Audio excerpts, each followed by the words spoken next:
سوال یہ ہے کہ ہم اس مہنگائی میں مرغی یا انڈے کی قربانی کر سکتے ہیں؟ وضاحت فرمائیں۔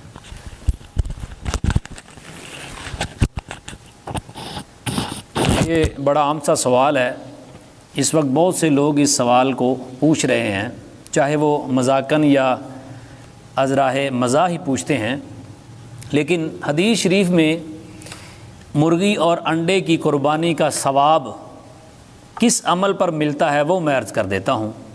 حضرت ابو ہریرہ رضی اللہ تعالیٰ عنہ وہ روایت کرتے ہیں، حضور نبی کریم صلی اللہ علیہ وآلہ وسلم نے ارشاد فرمایا، جو شخص غسل کر کے جمعے والے دن مسجد میں سب سے پہلے داخل ہو اور پہلی صف میں بیٹھے، اللہ تعالیٰ اس کو ایک اونٹ قربان کرنے کا ثواب عطا فرماتا ہے، اور جو شخص اس کے بعد مسجد میں داخل ہو، اللہ تعالیٰ اس کو ایک گائے ذبح کرنے کا ثواب عطا فرمائے گا۔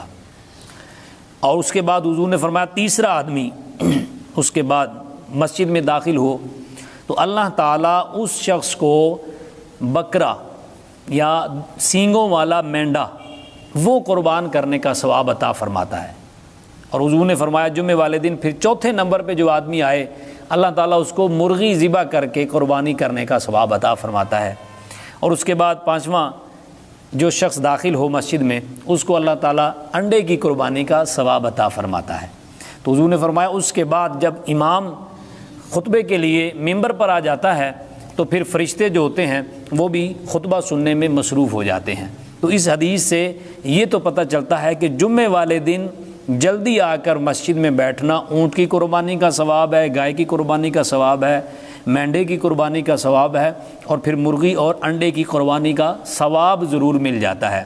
تو رہا یہ سوال کہ عید کے 3 دنوں میں جہاں جانوروں کی قربانی کی جاتی ہے تو وہاں مرغی اور انڈے کی قربانی ہو سکتی ہے، تو اس کا جواب یہ ہے کہ نہیں ہوتی۔ کیوں کہ اللہ تعالیٰ قرآن پاک میں ارشاد فرماتا ہے کہ بہیمۃ الانعام، قربانی کے جو جانور ہیں جو آپ نے ذبح کرنے ہیں وہ ہوں 4 ٹانگوں والے، چوپائے اور پالتو جانور، یعنی پالتو بھی ہوں اور چوپائے بھی ہوں، ان کو آپ ذبح کر سکتے ہیں، وہ قربانی پر لگیں گے۔ اور ان کی قسمیں کتنی ہیں وہ بھی قرآن پاک میں سورہ انعام میں اللہ تعالیٰ نے ارشاد فرمایا، ثمانیۃ ازواج من الضأن اثنین ومن المعز اثنین، یعنی 8 جوڑے نر اور مادہ۔ کون کون سے؟ 2 بھیڑ کی قسم کے، اور ومن المعز اثنین 2 بکری کی قسم کے، یعنی نر اور مادہ۔ اسی طرح وامن الابل اثنین وامن البقر اثنین، 2 اونٹ کی قسم کے، اونٹ نر اور مادہ، اور بقر اثنین گائے نر اور مادہ، یعنی یہ 8 قسم کے جانور ہیں جو ہم عید پر قربان کر سکتے ہیں۔ کون کون سے؟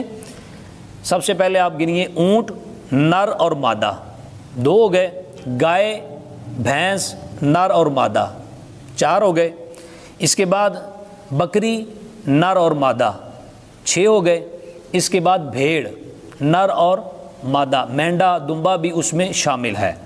یہ 8 قسم کے جانور ہیں جو کہ قربانی پر کیے جا سکتے ہیں، بھینس بھی اس میں شامل ہے۔ یہ بھی بڑا سوال اٹھتا ہے کہ کٹے کی قربانی، بھینسی کی قربانی یہ جائز نہیں ہے، تو ایسا نہیں ہے، یہ جائز ہے۔ ہاں اگر کوئی نہیں کرنا چاہتا تو وہ کسی دوسرے پر فتویٰ نہ لگائے کہ یہ قربانی نہیں ہوتی۔ کیوں کہ بھینس بھی گائے کی قسم ہے، گائے بھینس کی قسم ہے، بھینس گائے کی قسم ہے، یعنی یہ دونوں ایک ہی قسم کی ہیں، کیونکہ یہ بھی پالتو بھی ہے اور چوپایا بھی ہے۔ اس سے ہم فائدہ اٹھاتے ہیں۔ کہتے ہیں جی رسول اللہ صلی اللہ تعالیٰ علیہ وسلم نے یہ نہیں کی اور قرآن میں اس کا ذکر نہیں ہے، تو قرآن میں تو میرے بھائیوں پھر دمبے کا بھی ذکر نہیں ہے۔ آپ دمبا کرتے ہیں تو قرآن میں تو بھیڑ کی کہا گیا ہے اور بکری کی کہا گیا ہے۔ اب بکری اور بھیڑ اور دمبا ایک قسم ہے، اس کو بھی ہم بکری کی قسم میں شامل کرتے ہیں، تو اسی سے ہی ہم بھینسے کو بھی گائے کی قسم میں شامل کریں گے۔